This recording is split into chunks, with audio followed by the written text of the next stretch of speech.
Can you hear me? Yes, cool, perfect. So, I'm always, or it used to be super nervous when I start these talks. So, this talk comes a little bit with a disclaimer. There will be audience participation, so I'm sorry, but you will have to move in a second. Then, all the talks before me had a lot of really good research. This one doesn't have any. I don't work in a company. I just do this for fun. Ask me things, please prove me wrong, work on these things and prove me wrong, send me an email and say, hey, this is wrong, you should do your research better. I would love that. Please do. Okay, cool. Let's get started. I need you all to stand up.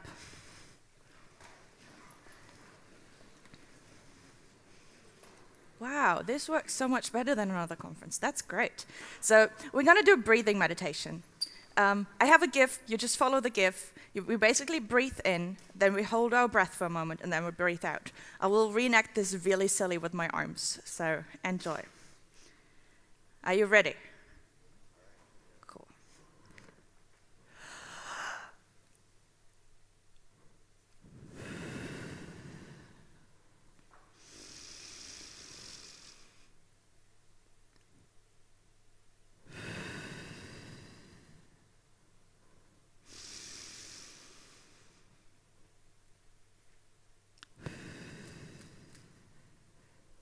Do you feel more relaxed? Awesome. Then you can sit. Now you can properly relax. There will be not more audience participation until the end. So, who am I? I'm Malena Klaus. You can find me on Twitter, at @dasmalle. You can find a bunch of my stuff on my website. You can also hire me if you want to. I'm a programmer. In case. You might have seen me on social media. I change my hair a lot, so people tend to forget me every time I do. So this is my avatar. I change them whenever I change my hair. You might have seen them on the interwebs, just as a small jog. Why am I here today? So last year, I wrote my master thesis. Actually, no, last year I handed in my master thesis in beginning of January, but so I wrote my master thesis and I made this thing. It's a teddy bear and it has a glowing nose. It is not a helper for Santa Claus. It is just a teddy bear controller. Teddy bear controller means it's basically a gamepad. You can plug it in like an Xbox controller. You can remap a bunch of buttons to the teddy bear. It has buttons in the hands and the feet. It has a accelerometer support, so you can wave it around and get the input. It even has force feedback in the arms, and the whole thing is completely soft. I did that initially because I wanted to make an AI agent that would develop a personality through reinforcement learning based on how you treat it. Didn't work. It's a lot to do in 4 months. So, but while I was building the controller, I realized that people get emotionally attached to the controller. When I let them play test, they don't want to give the controller back. And they have really set rules of what you can and cannot do with a teddy bear. So, for example, you can not press the hands too hard because you will hurt the bear. It is a plush toy. It has no personality. This is called the Tamagotchi effect, if anyone wants to read up on that. So I did this, and people found it weird. And then I gave talks about it, and people found that valuable to a degree. And also one of these talks, and that's how I got here. This is also how I got away from being a code monkey to dabbling into emotional game design. So very obviously, afterwards, I had to go to Lust. Anyone knows what Lust is? That's a few hands, that's great. So Lust was a game summit about romance, love and romance, there we go, in games. And it's a one-day summit, and then we have 2 days of a game jam where we make games in that domain. It's organized by the Copenhagen Game Collective. It's not happening anymore. We hope they will roll it up again, but they only had funding for 4 years. So during that game jam, you get matched with a group. which means you don't choose who you're gonna work with. But we, as we know from the previous talk, in order to work really effectively in a company, or in like any team really, you need to trust each other. And even more so if you make emotional games, or intimate games, or sexy games. So this is the team I got matched with. It's Ludwig, then Zach. Zach just released a game, if you want to look that up. It's called Monster Garden. Then there's me without hair, and then there's Martin. We were complete strangers. Like, I have never met any of these people before. And because we wanted to make a really intimate game, we decided, okay, let's make a game that develops, that brings strangers into the position of being able to trust each other and like talk about deep things as fast as possible. Let's make a game that makes strangers into friends really, really quickly. So that's what we did. We created Blanket Space.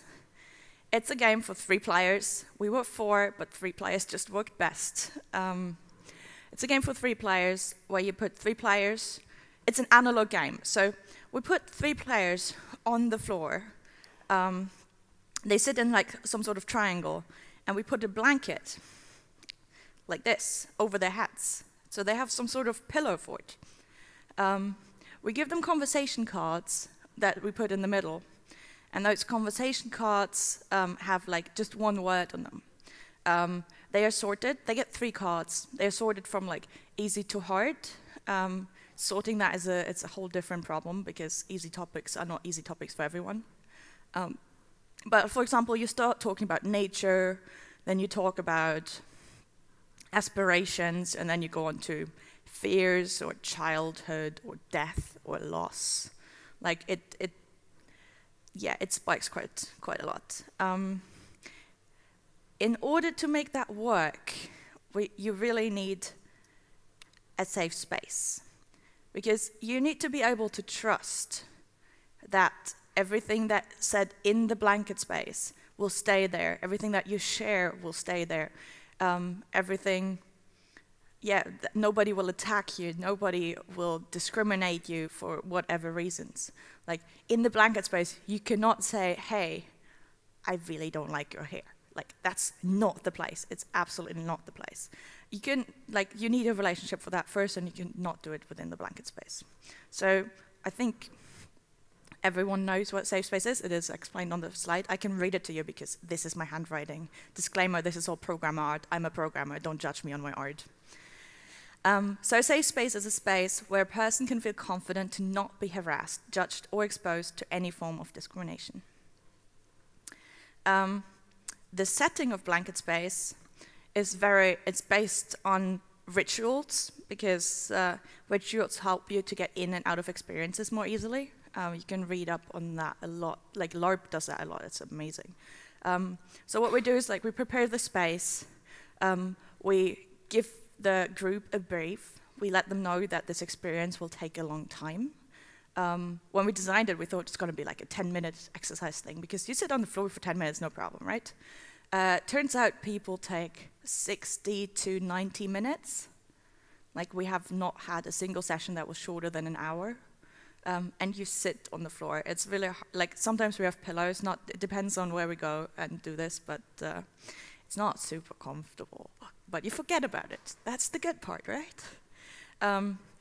So we prepare, we brief the players, we read them the rules, we ask them to consent, we explain to them that they can leave the space at any point in time, which is facilitated in a bunch of different ways. Like, for example, you can, if you're really, really uncomfortable, you can always just remove the blanket completely from your head, because you have like this triangle, right?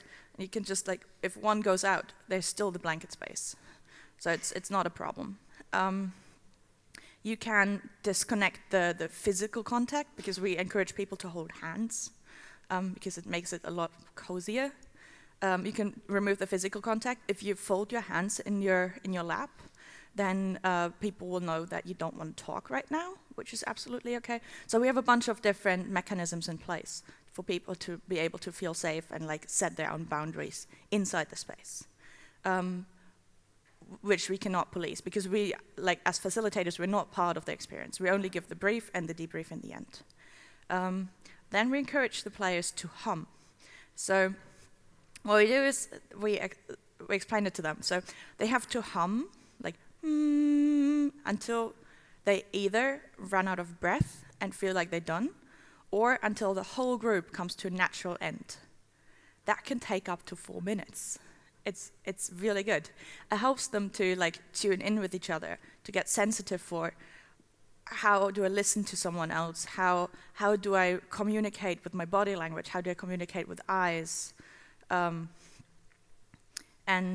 how long, and it's also really awkward, so it creates this shared experience. Then they sit, they talk, they connect with their hands, they connect, usually the legs touch a little bit. Depending on the group, some groups hug each other, like there's a lot of like sympathy handed out with just like touch, which is quite nice. Obviously it's completely voluntary, you don't have to, people have to feel that out, and you can also always like remove someone's hand, it's absolutely okay. And then when they're done, after a long time, then they will remove the blanket from their head together, they will fold it in a very ritual way. Yes, like imagine it's 3 people, but a blanket has 4 corners, right? So they like have to figure out how to give everyone a corner and like how to fold it in a good way. Then we try to recommend that they hum again, but they always forget. Like no group remembers it, and since we're not part of the experience, we don't want to butt in there. So iteration shows we don't have it. And then we let them take a small break, like 10-15 minutes, to like just walk around, go to the bathroom, have something to drink, and then we meet up at a different space, like not where the experience took place, just at a place different, to do a debrief.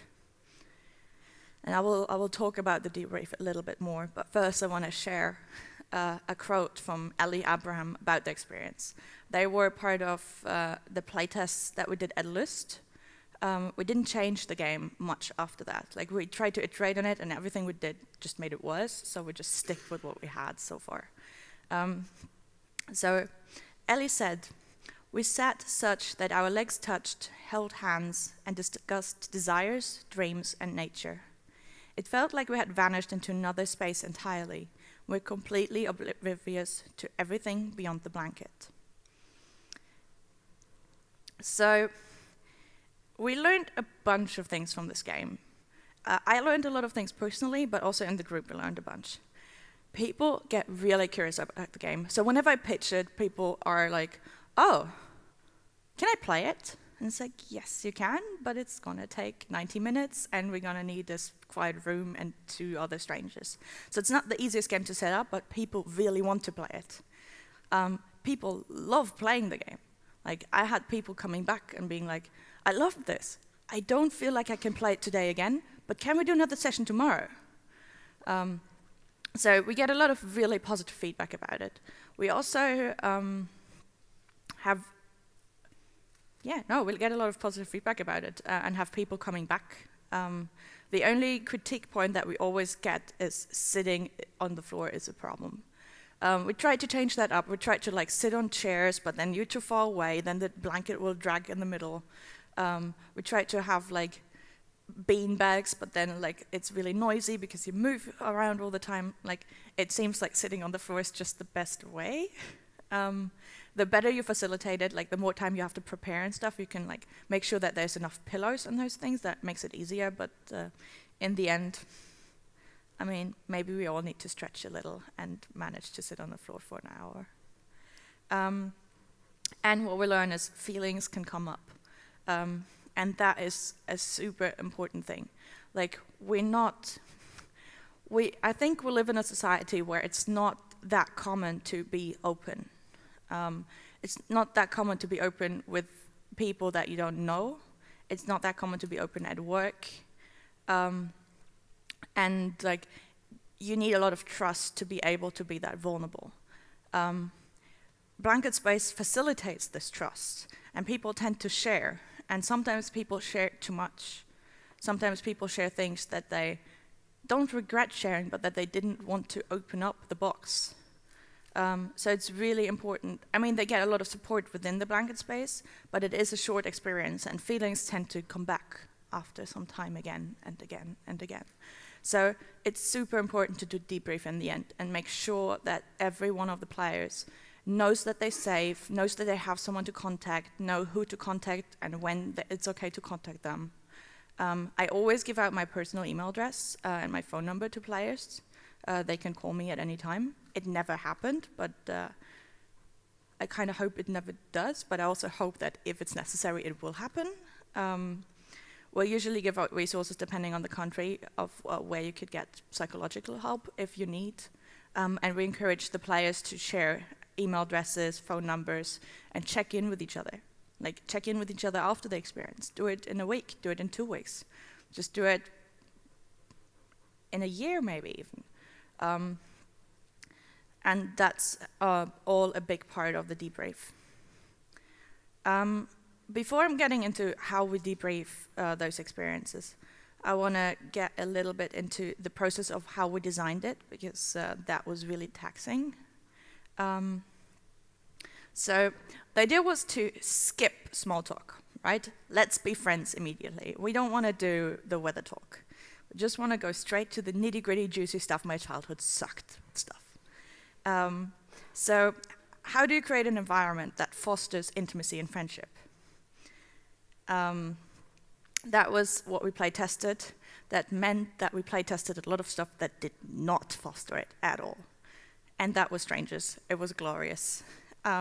We had to take extended breaks. Like, we had moments where we were really, really not liking each other, but we needed to come out, like, we needed to come out of this as friends, because otherwise our game would have failed, right? So there's performance anxiety, there's we need to show the game, we had a very limited time frame and all that.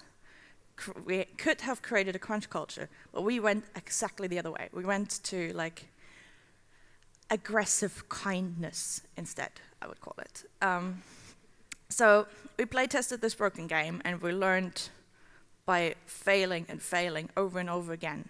But all these failings were very emotional, so we needed to establish boundaries, and we needed to establish exit strategies. We basically did a thing where we would say, okay, if you need to leave at any point, you can just do it. Like, you don't need to say anything. You can just get up and leave, and we will just assume that you will come back once you're feeling okay to do so. I did a little, like, I sat down and tried to, that worked really well, by the way. It also made us, in the process, really slow, because it was hard to, like, meet up again. The location was a bit spread out, so that was a bit tricky. So we talked later a little bit about how would you structure that for work environments. So this comes with a disclaimer. I have not tested any of this. I don't work in a company, so I cannot actually test how this works. This is just ideas. Please test them and report back. So to create a work environment where setting boundaries is expected is the most important thing.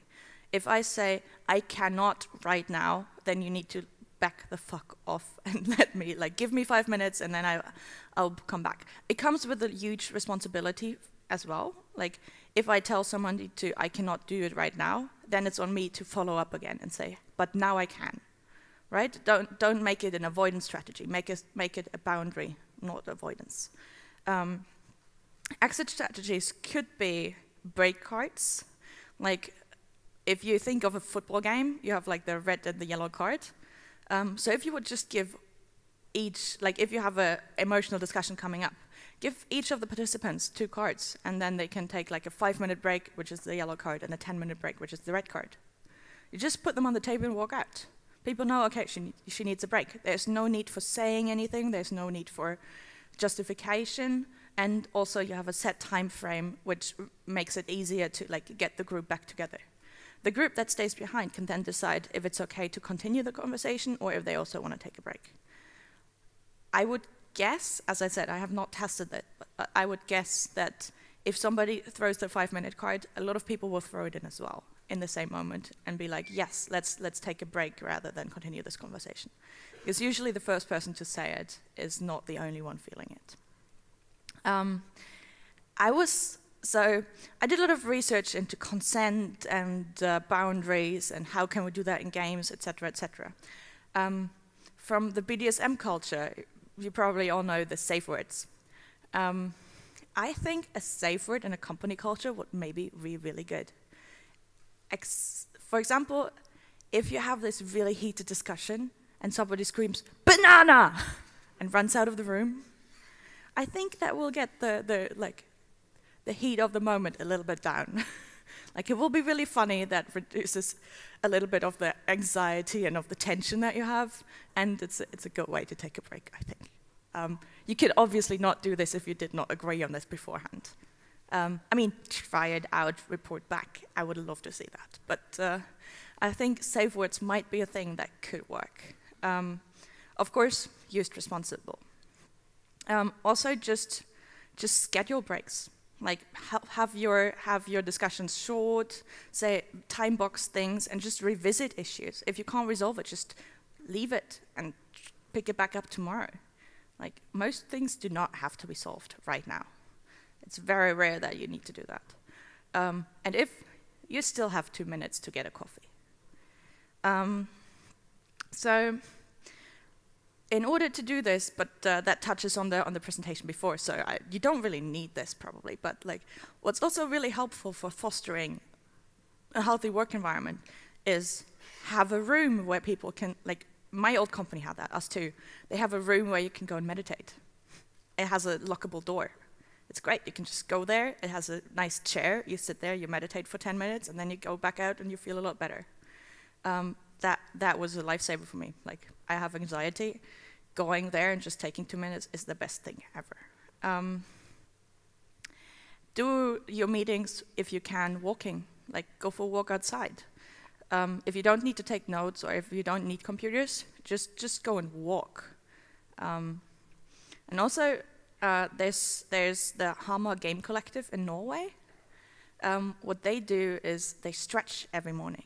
Like, the whole game collective stands in the hallway and they just do stretching for 5 minutes. It's really silly, it's a nice way to check in with each other, and also you get to move your body. I think it's really good. So the most important thing of all these things is you need to check in with each other. You need to check in with your teams during processes where you develop emotional games. You need to check in with your friends. Just be empathic and make sure that everyone around you is okay. It doesn't mean that you need to fix them, right? It just means that you need to, you give them the opportunity to even just realize themselves that there's something wrong, because sometimes you don't know until somebody asks you. So I think in order to develop the emotional games that I would like to see, we need to foster work cultures that have trust, kindness, and support as their core. That also goes for community management, but it's a whole different thing. But like, the more kindness we have in our work cultures, in our games, in our communities, the better we can all make games and like be brave to try new things and all that. Makes it easier to fail, means that we learn faster, all those things. So let's go on to debriefs. Debriefs are essential. Debrief help the player to begin to process their emotions that they had during the experience. It's just a start point. The end point you cannot define. That depends on every person themselves. But it helps them to like put it in the right box in their mind, or like if it's too hard, they can get help immediately, or yeah, those things. It gives the designers the opportunity to address potentially difficult parts of the experience. In case of the blanket space, it doesn't, because we don't know what was potentially difficult, but that's where you can ask the other teammates what they thought might have been, so you can facilitate it from there. But if you transfer this to digital, for example, the game This War of Mine, I would have liked a debrief after that. It was really, really taxing. And they could have addressed the killing civilian thing in the debrief easily, because they know that's going to happen. So debriefs help you. They're basically just a tool to foster a more supportive and trusting culture among players, and also in relationship to the game masters, or designers in this case. There's a bunch of different methods that you can use. For example, you can have a debrief buddy. So you can just pair people up and say, hey, you're going to check in with that person for the rest of the trip, or like maybe even afterwards. That depends on the experience, obviously. And then you have at least one other trusted person where you know, okay, it's okay if I rely on them a little bit. You can do physical exercises just to like get people back in their bodies and out of their heads. You can do meditation, you can do breathing exercises, you can let them run, you can do silly moving things, everything that gets them back into their own body and out of the experience they just had. No matter if that was a role-playing experience, like a lot of these inspirations come from the LARP scene. You can check resources on my website. Nordic LARP has great resources on that. You can get them back into their body. You can do writing exercises. Writing exercises also translate really well into digital. You can have them talk about a character that they played in the third person, just to make sure that they realize, okay, this is not me anymore. I gave this character life, but in the end, I'm me in real life, and that's not the character I'm playing. So just by talking in the third person, you get a lot of distance there. For digital debriefs, it's really important to make sure that they're optional. Do not force people to debrief. Some people don't want that. Some people don't need it. Some people feel like that forces them into a thing where they rather put the experience in a box and push it really far down. Some people just need more time to get to the point where they would like a debrief. So make a debrief optional. Give players a forum for mingling where they can like talk about their experience, even with people they didn't have the experience with, but they had a similar experience, so that people can, just share. Because a lot of things are resolved by just sharing your experience and having your feelings about it validated. You can do writing exercises digitally, that works great. Be aware that you need to, like the most important part, even in a debrief, is trust. Be aware that this is not to make your game better. This is not a feedback forum. It's not, hey, did you like the game? It is, what was your experience with the game like? Preferably do not save that. Do not send it to them. Let them save on their own machines or something, but don't put it online. Be really, really careful with the privacy of the player here. Suggest activities. If I just had it happens. I sit 8 hours on a computer and play a game, and I forgot that time passed, and it happens. And then the game is over, and you sit there, and it's the same as if you read a good book. You suddenly feel empty, and it's like, oh no, what do I do now? And then I often just go to Facebook and stay in the same position, stay on my computer, which is awful. Just suggest people to do something else. Go, make yourself a cup of tea. Or have you talked to someone real in the last 5 hours? Just give them a few prompts of what they could do right now to get them out of the situation that they were in and have them start to process their experiences. And I want to actually show you that. Let's see if this is new. Let's see if that's going to work.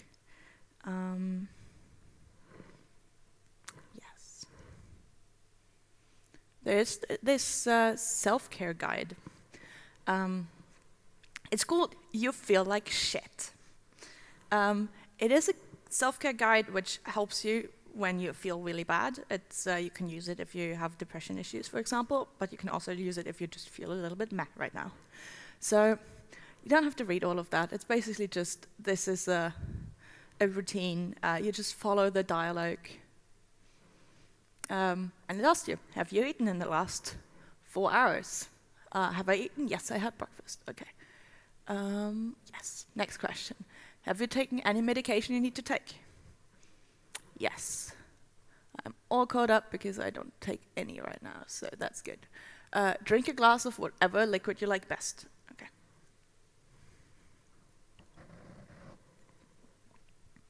This is actually good. I should do that more during talks. And so on and so forth. I think you get the gist of it. It's basically just very, very small things. Because sometimes when you... now it's worse? Okay. Sometimes it's just hard to do small things. So this is great. It is also linked on my website, so if you want to have a look at that, you're totally welcome to do so. So you can do exercises like that with players. And it helps them to take a step back and actually start reflecting on their experience. I think this is really, really, really important. I cannot stress this enough. As creators, when we make video games, we have the responsibility of making sure that we do not misuse the power that we have.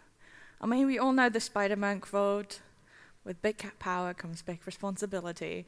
It's really cheesy, but it does have a core. I think, especially when you go towards emotional games, you have the opportunity to show people things from a different perspective. You have the opportunity to guide players' behaviors into a way where they don't want to be. You can be abusive in games.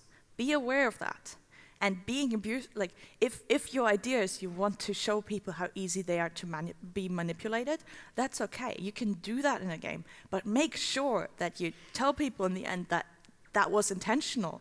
Tell them that it wasn't. They were manipulated into doing that. It wasn't themselves. Don't crush people's self-image, or if you do, give them the space to reflect on it and why that happened. We have responsibility. Please take that not lightly. This is me. In case you want to contact me, I'm always open for questions. I also do a bunch of mentoring. If you want to send me your trying prototypes, that's great. I'm a really busy person, so if your game is under 10 minutes, you can totally send it to me and I'll get back to you quickly. Otherwise, you have to give a good pitch, okay? Cool. Thank you. I'm open for questions.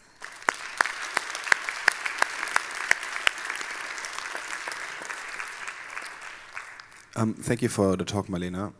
I was first going to ask a question about how important it is to be strangers for doing something like the Under the Blanket game, and how that could translate to doing it with colleagues, to people you know where much more is potentially at stake and where you maybe don't want to share for those reasons. So you can answer that question as well, but now I have something else that I found maybe more interesting from the last minutes of your talk, and that is, how far does this responsibility as a creator, whatever that may entail outside of making games, how far does that extend?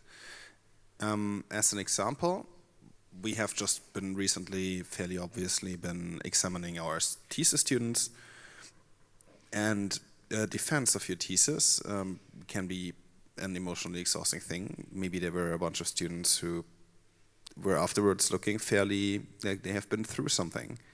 Should we offer a debriefing as an educational institution? Is that a thing? I mean, just to give you an example, you do things all the time. Where are the limits for what you should debrief?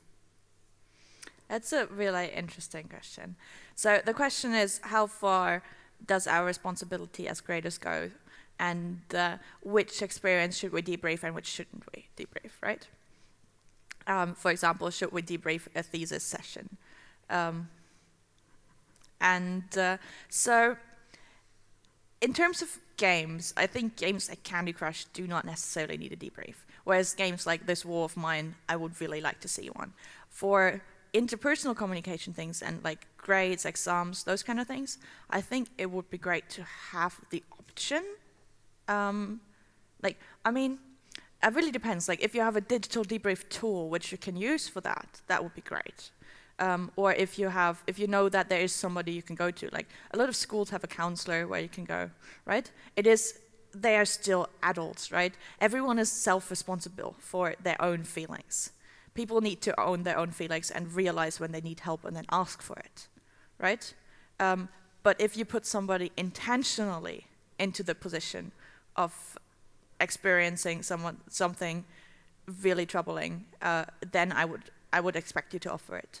In a thesis, it's a bit difficult because it is part of the education, and like going through that uncomfortableness is also kind of part of the education. So I'm not sure. I'm not an educator. I'm not sure how far your responsibility goes there. But if you make clear that they're always welcome to talk to you, I think that should be enough. Cool, thank you. While we're waiting for... What was the other question? The other question was, how important do you think is anonymity in that sense, or having this experience with strangers that you share very deep thoughts about yourself, and would that make sense to translate in a setting where you do it with, say, colleagues or people you already know you will meet again? Yes.